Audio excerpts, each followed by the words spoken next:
گے سب سے پہلے موبائل نکالیں گے, سیلفی بنائیں گے, ریل بنائیں گے, پورے محلے والے اس محلے کو جمع کریں گے, پھر اس کو وائرل کریں گے. اور یہ کام جب باہر لڑکے کر رہے ہوتے ہیں نا تو اس سے 10 گنا زیادہ اندر لڑکیاں اور بیٹیاں کر رہی ہوتی ہے, پھر خبر نہیں ہوتی ہے کہ ان سے معلوم ہے کہ میرا بھائی بے غیرت ہے, میرا باپ بے غیرت ہے, میرے گھر کا مرد بے غیرت ہے, پھر مجھے کون روکنے والا ہے. پھر ہم بھی سوشل پہ ہیں اور وہ ہم سے زیادہ سوشل پہ ایکٹیو ہے.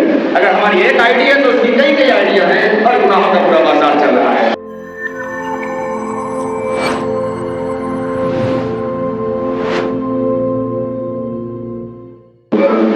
لا إله إلا الله الله أكبر الله أكبر ولله الحمد. إن الحمد لله وكفى والسلام على عباده الذين اصطفى. أما بعد فقد قال الله تبارك وتعالى في القرآن المجيد أعوذ بالله من الشيطان الرجيم بسم الله الرحمن الرحيم لن ينال الله لحومها ولا دماؤها ولكن يناله التقوى منكم. صدق الله العظيم. وقال النبي صلى الله عليه وسلم إنما الأعمال بالنيات أو كما قال عليه الصلاة والتسليم. اللهم صل على محمد وعلى آله وسلم. حاضرین گرامی, اللہ رب العزت کا بے پناہ شکر اور احسان ہے. مالک کریم نے آج ہم سبوں کو پھر اپنی طرف سے خاص کردہ عطا کردہ وہ عظیم دن عطا فرمایا جسے ہم آپ اور پوری عالم عید کے نام سے جانتی ہے. اللہ رب العزت نے 2 دن خاص مرحمت فرمائے اور وہ 2 دن خوشیاں منانے کے لیے دی اور خوشی منانے کا اہتمام کرنے کے لیے شریعت کی طرف سے اجازت دی گئی. اس میں سے ایک عید الفطر جو رمضان کے شکرانے کے طور پر ہم نے ادا کیا تھا اور دوسرا عید الاضحیٰ. آج ذی الحجہ کی 10ویں تاریخ ہے. آج ہی کے دن کو ہم عید الاضحیٰ بھی کہتے ہیں, اپنی زبان میں بقرعید بھی کہتے ہیں اور یہی یوم النحر ہے.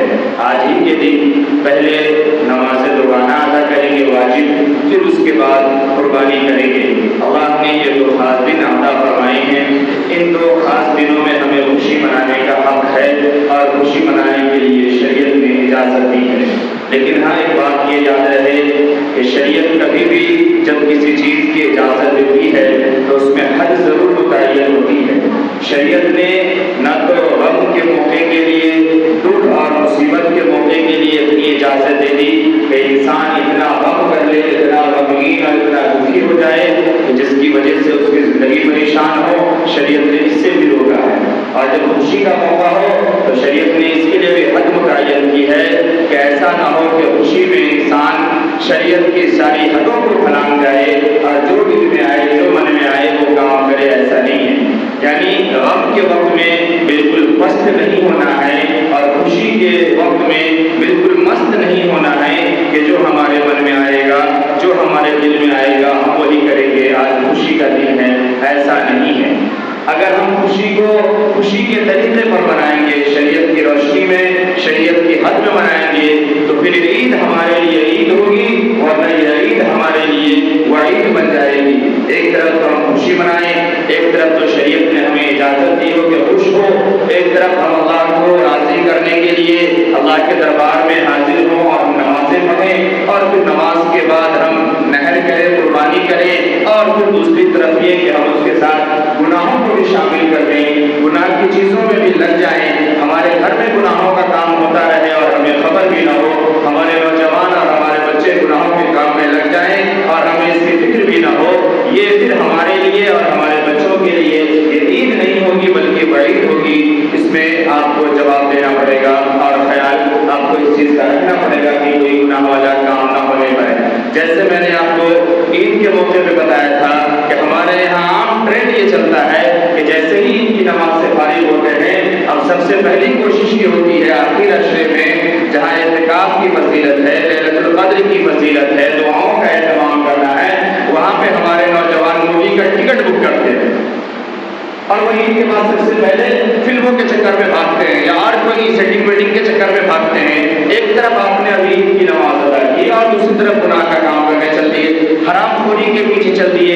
جتنا ثواب نہیں ہوتا اس کا چرگنا حرام اپنے اوپر گناہ چڑھا لیا. اسی طریقے سے اس موقع پر بھی بہت سارے گناہ کے کام ہمارے نوجوان کرتے ہیں. میرے دوستو, آج کے دن کرنے کے 4-5 کام خاص ہیں.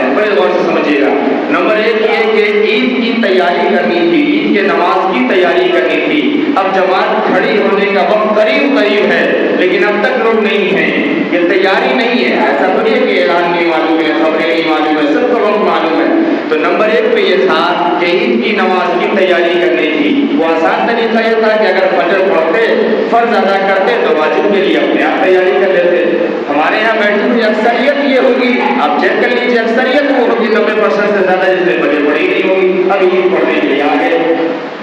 تو فجر کی تیاری نمبر 1 میں کرنی ہے، نماز کی تیاری کرنی تھی عید کی۔ دوسرے نمبر پہ ہمیں قربانی کی تیاری کرنی ہے، نماز سے فارغ ہوتی۔ ہمارے یہاں کیا ہوگا، نماز سے نوجوان فارغ ہوں گے، سب سے پہلے موبائل نکالیں گے، سیلفی بنائیں گے، ریل بنائیں گے، پورے محلے والے اس محلے کو جمع کریں گے، پھر اس کو وائرل کریں گے۔ اور یہ کام جب باہر لڑکے کر رہے ہوتے ہیں نا، تو اس سے 10 گنا زیادہ اندر لڑکیاں اور بیٹیاں کر رہی ہوتی ہے، پھر خبر نہیں ہوتی ہے کہ مجھ سے معلوم ہے کہ میرا بھائی بے غیرت ہے، میرا باپ بے غیرت ہے، میرے گھر کا مرد بے غیرت ہے، پھر مجھے کون روکنے والا، مجھے کون ٹوکنے والا ہے۔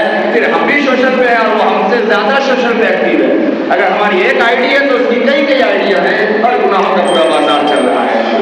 تو ایک یہ کہ نماز کی تیاری، دوسرے قربانی کی تیاری، تیسرے نمبر پر جب قربانی ہم کر لیں تو ہم قربانی کا جو ہمارا گوشت ہے اس کو غربا اور مساکین اور فقراء تک پہنچانے کا اہتمام اور اس کی کوشش کی جائے۔ چوتھے نمبر پہ جو کام کرنا ہے، جس کی طرف کبھی ہمارا دھیان نہیں جاتا، چوتھا کام یہ ہے کہ ہمیں کثرت سے دعائیں کرنی ہے۔ ہم اپنے کام میں لگے ہوں، اپنی چیزوں میں مشغول ہوں، لیکن زبان اور دل اللہ کی طرف ہو اور ادھر رجوع کر رہے ہوں اور ادھر دھیان کر رہے ہوں۔ اللہ ہمیں نمازیں بھی تو پڑھ لی، بس 5 منٹ پہلے بھاگتے ہوئے گئے، سب دن کی طرح پڑھ کے چلے آئے۔ ہماری نماز کیسی تھی اللہ؟ نماز ہماری قبول بھی ہوئی یا نہیں ہوئی؟ اب نماز کے بعد مسئلہ، اتنا عظیم مسئلہ سنت ابراہیمی اور ہمارے اوپر واجب قربانی تھی، جس کے لیے وعدہ یہ تھا کہ ہم قبول کر لیں گے، مغفرت کر دیں گے، سب کچھ کر دیں گے۔ ہماری قربانی تو ہمیں پتہ ہی نہیں چلا، بس یوں ہی آئے گئے، ہو گیا قربانی۔ ہم نے پیسے دے دیا اور ہم مطمئن ہو گئے کہ ہماری قربانی ہو گئی۔ کاٹنے والا آیا وہ کاٹ دیا، ذبح کرنے والا کوئی آیا وہ ذبح کر دیا، پکانے والا کوئی آ جائے گا پکا دے گا اور ہم کھا لیں گے، اور موقع ملے گا تو اس کو ہضم کرنے کے لیے کوئلے بھی ملیں گے اوپر سے، اور یہ ہماری قربانی۔ تو ڈر بھی ہونا چاہیے، اللہ کی طرف رجوع ہونا چاہیے، پورے عالم کے انسانوں کے لیے دعائیں کرنی، اپنے لیے دعائیں کرنی ہے، بیت المقدس کے لیے دعائیں کرنی ہے، مظلوم مسلمانوں کے لیے دعائیں کرنی ہے، اپنی جو حاجات اور ضروریات ہے اس کے لیے اللہ رب کریم کے دربار میں دعائیں کرنی ہے۔ اور 5واں کام یہ کرنا ہے کہ صفائی یہ ایمان کا حصہ ہے۔ اس تعلق سے پچھلے ہفتے بات میں کر چکا ہوں اشاروں میں، اس لیے جب آج ہم قربانی کریں تو گھر کی عورتوں کو بھی خاص بتائیں اور سمجھائیں، اور بچوں کو بھی، کہ جو اس کی علائشیں ہیں، جو اس کی گندگی ہے، جو اس کے گوبر ہیں، گورات ہیں، خون ہے، فضلات ہے، یا اسی طریقے سے جب گھر پہنچا دیتے تو عورتیں جو بیٹھ کے چھٹائی کر کے مال نکالتی ہے، وہ چھٹائی کر کے نکالی ہے، یہ گیٹ کھولا اور باہر پھینک دیا، اور وہ کسی کے دروازے پہ سڑے سڑکوں میں مہینوں بدبو آئے۔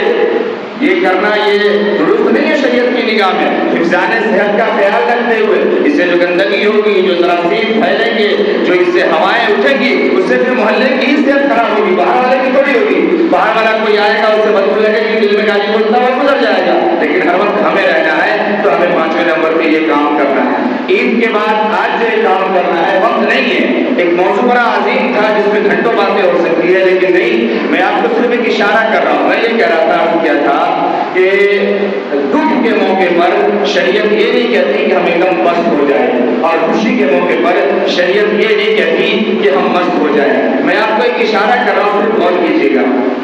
پتہ نہیں آپ کو سمجھ میں آئے کہ یہ موضوع یہاں کہنے کا نہیں ہے، لیکن اگر میں یہاں کہوں نہیں تو بات ہضم نہیں ہوگی، آپ کو سمجھنا پڑے گا یہ موضوع۔ ابھی آپ کے پاس، آپ کے محلے میں قریب میں میلہ لگا ہوا ہے، ہم سب جانتے ہیں۔ اب سمجھیے ذرا سا، میں اس کے اوپر بہت باتیں کر سکتا ہوں، لیکن نہیں کروں گا، صرف ایک اشارہ میں کر رہا ہوں، اگر آپ بات سمجھ سکتے ہو تو۔ ایسا لگتا ہے اب تک کا جو میلہ کا سروے ہے، یا اب تک جو میں نے اپنی نگاہوں سے دیکھا ہے، یا سب لوگوں نے جو بتایا ہے، یہ ایسا لگتا ہے کہ یہ میلہ کوئی میلہ نہیں ہے، کوئی بازار نہیں ہے، بلکہ مسلمانوں کا کوئی مذہبی تہوار ہے۔ بس سمجھ میں آ رہی ہے آپ کو؟ ایسا لگتا ہے مسلمانوں کا کوئی مذہبی خاص جگہ ہے، یہاں پر جانے والی 90 سے لے کے 95% تک مسلمان ہیں، اور اس میں سے 85% تک مسلمان کی عورتیں اور مسلمان کی بچیاں ہیں۔ آپ کو بات سمجھ میں نہیں آئی کہ میں کیا کہہ رہا ہوں؟ آپ کو اشارے میں نے کہا نا سمجھانے کے لیے یہ گھنٹوں کا وشے ہے۔ اور اس کے بعد 5% آپ غور کیجیے، 90-95% تو جانے والے مسلمان ہیں، مسلمان کی بچیاں ہیں، اور اندر جو لوگ کمانے والے ہیں نا اس میں سے 90-95% یہ سارے کے سارے ہیں۔ آپ کو نہیں بات سمجھ رہا ہے کہ میں کیا کہہ رہا ہوں؟ محرم میں بھی ایسا ہی ہوتا ہے۔ ایک تو محرم کیا ہے نہیں، محرم میں بات کرتے اور کریں گے۔ محرم میں بھی ہمارے گھر کے لوگ محرم منانے میں لگے اور میلہ لگانے میں، اور وہاں جو مڑی والا ہے، کچری والا ہے، کھلونے والا ہے، جھولے والا ہے، جو بھی کرنے والا ہے، یہ سارے کے سارے غیر ہیں۔ اور اس ایک دن میں ہماری قوم لاکھوں نہیں کروڑوں روپے کی کمائی غیر کو کرواتے ہیں۔ اور یہی ابھی تماشا چل رہا ہے کہ 95% مسلمان وہاں جا رہا ہے، مسلمان کی عورتیں جا رہی ہے، اور وہاں پہ کمانے والے 95% یہ غیر موجود ہیں، اور پھر یہ کہتے ہیں کہ مسلمان کمزور ہے، مسلمان غریب ہے۔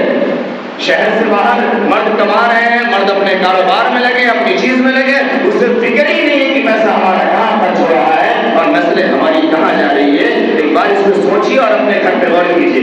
ہمارے یہاں دیکھیں لوگ رشتے دار کو بلا بلا کے میلہ گھومنے جا رہے ہیں، واہ کتنا بڑا ثواب کا کام کر رہے ہیں، سوچنے والی بات ہے۔ یہ میں اڑا رہا ہوں کیا؟ آپ کے محلے کا سب آپ دیکھ لیجیے، گھر کا تو نہیں ہے۔ اچھا کچھ لوگ اس لیے بھی رشتے دار کو بلاتے ہیں میلہ جانے کے لیے کہ اپنے گھر کا کام فری ہو جاتا ہے۔ جو آیا ہے اپنے گھر کے سارے بچے کو اسی کے ساتھ چپکا دو، وہ بھی جا کے میلہ گھوم لیا اسی کے ساتھ، فری میں گھوم بھی لیا، جھول بھی لیا، کچھ نہ کچھ خریدوا کر کے بھی لے آئے رشتے داروں سے۔ کچھ چلاک قسم کے لوگ یہ بھی کر رہے ہیں۔ میں عرض یہ کر رہا ہوں کہ اپنی غیرت کو اور حمیت کو جگائیے۔ ٹھیک ہے میں اس کے خلاف نہیں کہ آپ کو بازار نہیں جانا چاہیے، میلے نہیں جانا چاہیے، لیکن شریعت کے حد کو متعین کیجیے گا یا نہیں؟ ٹھیک ہے ہو گیا پورے سیزن میں کسی ایک دن فیملی آپ جائیں، بچوں پر نظر رکھ کر کے آپ جائیں، ایک بار جائیں، آپ ایسے وقت میں جائیں جہاں پتہ لگا لے کہ بھیڑ بھاڑ کم ہوتی ہے، آپ جائیں گھوم لے پھر لے دیکھ لے دکھا لے چلے آئیں۔ آپ بیٹھے ہوئے ہیں، مائیں بیٹھی ہوئی ہیں اور بیٹیاں سب دن جا رہی ہے۔ میں کہوں نا یہ گھنٹوں کا وشے ہے جو میں سروے کر لے کر کے آیا ہوں، آپ کو بتاؤں حیرت ہوگی مسلمان کی اور قریب کی اور علاقے کی بچیاں ہیں جو روزانہ میلہ آتی ہے اور ہر روز کسی دوسرے کے ساتھ آتی ہے۔ آپ کو بات سمجھ میں آ رہی ہے؟ اس میں سے ہٹے میں اس لیے کہہ رہا ہوں روزانہ آتی ہے۔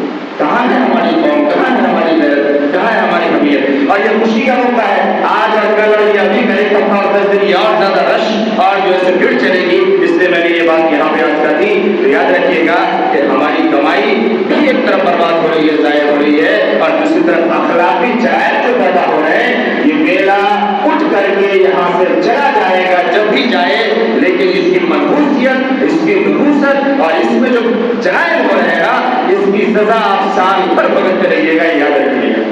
اور آپ کو خبریں ملتی رہیں گی، سال بھر خبریں ملے گی اور وہ خبریں میلہ سے جڑی ہوئی ہوگی۔ تو اپنی نسلوں کی فکر کریں اور نوجوانوں کو بھی چاہیے کہ اپنی جوانی، اپنی صحت اور اپنی کمائی پر دھیان دیں، اس طریقے کے غلط چیزوں میں اپنے آپ کو برباد نہیں کریں، برباد نہیں کریں۔ یہ میرے دوستوں بھائیوں یہ بات آپ کو تب سمجھ میں آئے گی نا جب آپ اپنے والد کی عمر کو پہنچیں گے، تب آپ کو یہ بات سمجھ میں آئے گی کہ والد کے دیے ہوئے پیسے کے پہ آپ نے کیا کیا تھا، اور آج جب آپ خود والد بنے ہیں تو آپ کو اپنی اولاد کی فکر اور پیسے کی فکر کیسے ہو رہی ہے، یہ بات تب سمجھ میں آئے گی۔ اور تب سمجھ میں آئے گی کہ جیسے 5 کو آپ نے میلہ گھما دیا تھا اور ہاتھ کچھ بھی نہیں لگا، کوئی کھٹے کے کھٹے ہی رہے، ویسے ہی جب آپ کی اولاد کو کثرت کو ٹہرائے گی نا پھر آپ کو سمجھ میں آئے گی کہ اولادیں ہماری آوارہ گردی کرتی ہے اور بیکار ہے۔ اس لیے آج ہم سنبھالیں اپنے آپ کو بھی اور اپنی نسل کو بھی۔ میرے محترم بزرگوں اور دوستوں، آج عید الاضحیٰ کا دن ہے، عظیم دن ہے، خوشی ہمیں منانی ہے اور دل سے خوش ہونا ہے۔ آج کے تعلق سے تمام باتیں آ چکی ہے، بس آج اللہ کے دربار میں رو رو کے صرف دعائیں کرنی ہے، اللہ سے اپنی مغفرت چاہنی ہے اور اللہ سے یہ عرضی لگانی ہے کہ اللہ ہماری قربانی کو قبول فرما لے اور ہماری نماز کو قبول فرما لے، ہمارے ایمان کو، ہمارے اعمال کو قبول فرما لے۔ جن کے پاس وسعت نہیں تھی، جو انتظام نہیں کر سکے، انہیں بھی دعائیں کرنی ہے اور اپنے دل سے اپنے رب کو بتانا ہے کہ اللہ تیری ہی سے ہمارا تعلق ہے اور ہمیں اس لائق نہیں بنا پایا، یا میں اس لائق اس موقع پر نہیں ہو پایا کہ میں بھی تیرے دربار میں نذرانہ پیش کرتا۔ اپنے ہدیہ کو پیش کرتا اے اللہ آئندہ مجھے توفیق عطا فرما اور اس سے بھی صبر بھی کرنا ہے اور جتنا ملا ہے اس پہ شکر بھی کرنا ہے صبر اور شکر کا دامن ہم کسی موقع پر اپنے ہاتھ سے جانے نہیں دے میرے محترم بزرگ اور دوستو قربانی کے جو مقاصد ہیں قربانی کی جو اہمیت ہے اس کو سب سے پہلے جاننا اور سمجھنا ہے اللہ رب العزت اور اللہ کے نبی صلی اللہ علیہ وسلم نے فرمایا کہ قربانی جو تم کرتے ہو اس میں سے قربانی کی کوئی چیز اللہ کے پاس نہیں جاتی ہے لیکن اللہ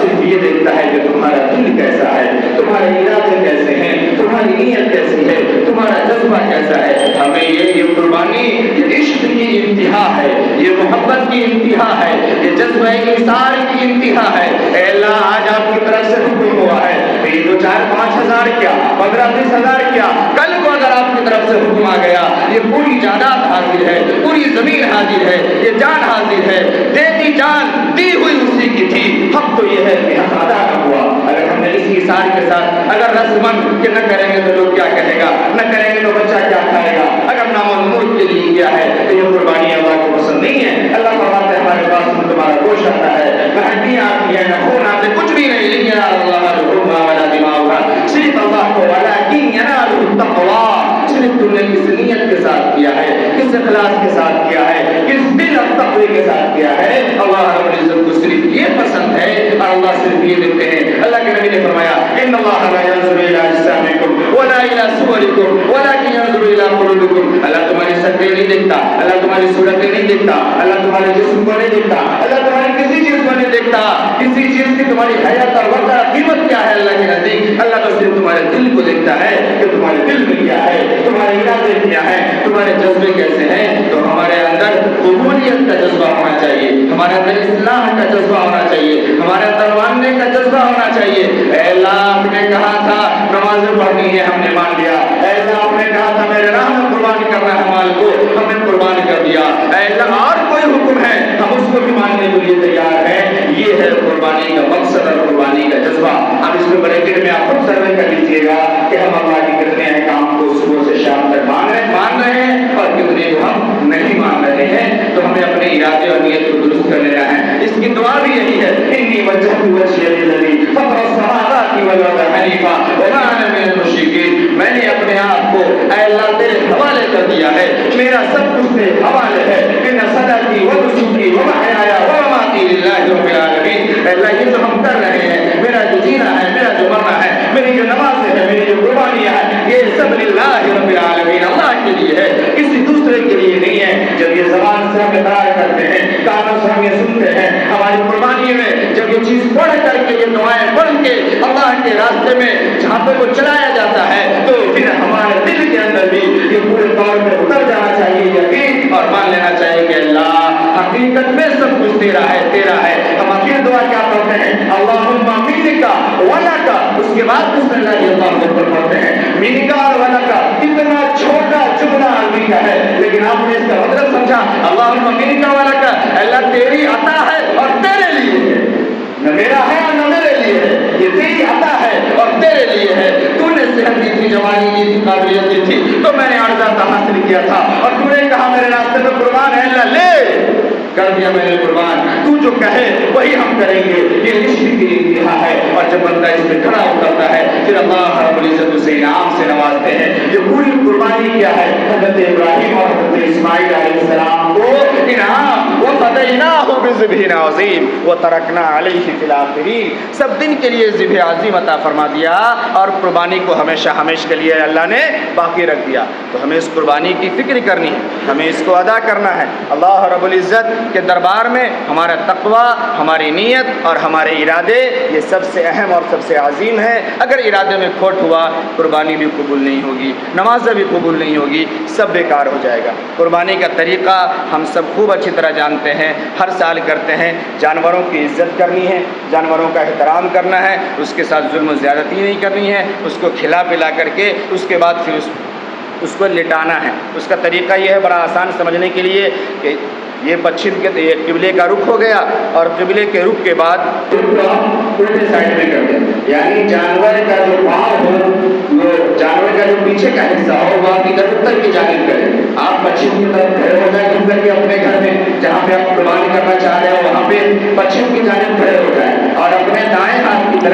جانور کے پچھلے حصہ کو رکھیں اور اپنے بائیں ہاتھ کی طرف جانور کے منہ کو رکھیں. اس کے بعد جانور کو الٹے سائڈ میں پلٹائیں اور الٹے سائڈ میں پلٹیں. آپ کے یہاں پلٹنے والے لوگ ہوتے ہیں، ان کو معلوم ہے یہ کہیں گئی پھر بھی احتیاطی ہو جاتی ہے. تو جانور کو الٹے جانی پلٹیں، بائیں پہلو پر لٹا کر کے اس کا رخ قبلے کی طرف ہو. پھر اس کے بعد وہ آپ کو خود کرنا نہیں ہے، خود کریں. پھر چھڑیاں ہوں اور اس کے بعد 4 رگیں اس کی کٹنی ضروری ہے. اس بات کا خیال رکھیں ہر کاٹنے والا. سب سے پہلے حلقوم جسے کہتے ہیں سانس کی نلی، پھر اس کے بعد مرئی جسے کہتے ہیں جسے چایا جاتا ہے، اور پھر اس کے بعد وجدئی جسے کہتے ہیں شہرک جس سے خون چلتا ہے. ان چاروں کا کٹنا ضروری ہے. 3 کم سے کم کٹنا چاہیے. اگر کاٹنے والے نے 3 سے کم کاٹ کے چھوڑ دیا یہ حلال درست نہیں ہوگا، یاد رکھیے گا. اس لیے جو کاٹ رہے ہوں، جسے کٹوا رہے ہوں، 4 نہیں تو 3 کا کم سے کم کٹنا ضروری ہے. نمبر 1. نمبر 2 یہ کہ آپ قربانی اپنے ہاتھ سے کریں، اپنے آپ سے کریں. یہ سب سے افضل، سب سے بہتر اور خود ہیں. دعائیں آپ کو یاد ہونی چاہیے. نہیں یاد ہے موبائل میں دیکھ لیجئے، سن لیجئے، ہندی میں انگریزی میں سب میں موجود ہے. پرچے ممبر کے اوپر رکھے ہیں، پرچیاں لے لیجئے اور خود سے قربانی کیجئے. یہی افضل، یہی بہتر اور یہی ثواب کی چیز ہے. ایک دم آخری درجے میں کسی دوسرے سے کروائیے تو وہاں پہ موجود رہیے. دوسری بات، اگر قربان کرتے وقت 1 سے زیادہ آدمی ہاتھ لگاتا ہے تو اس آدمی کا ساتھ میں تکبیر پڑھنا ضروری ہے. اگر 2 لوگ 3 لوگ ہاتھ لگائے ہوئے ہیں اور تکبیر صرف 1 آدمی پڑھ رہا ہے پھر یہ حلال بھی درست نہیں ہے. اس لیے جتنے لوگ ہاتھ لگائیں گے سب کو تکبیر پڑھنا ضروری ہے. چھری کی بات کر رہا ہوں میں، چھری یا چھری والے کے ہاتھ کے ساتھ آپ جانور کے نہیں، تو سب کو تکبیر پڑھنا ضروری ہے. یہ مسائل ہے باریکی سے جانیے. دوسری چیز کوشش کریں کہ باوضو، چونکہ آیتیں بھی پڑھنی ہیں، دعائیں بھی پڑھنی ہیں، باوضو پڑھیے. منہ کو خالی رکھیے، منہ میں غلاظت چھپا رہے ہیں، تکبیر بھی پڑھ رہے ہیں، وضو بھی نہیں کیا اور قربانی کر رہے ہیں. ہم اس کی اہمیت کو سمجھیں اور خیال کریں. پھر اس کے بعد جب ہم قربانی کر لیں تو کوشش یہ رہے کہ صاف صفائی کا آپ پورا دھیان رکھیں، پورا خیال رکھیں. آخری بات میں عرض کر دوں، نماز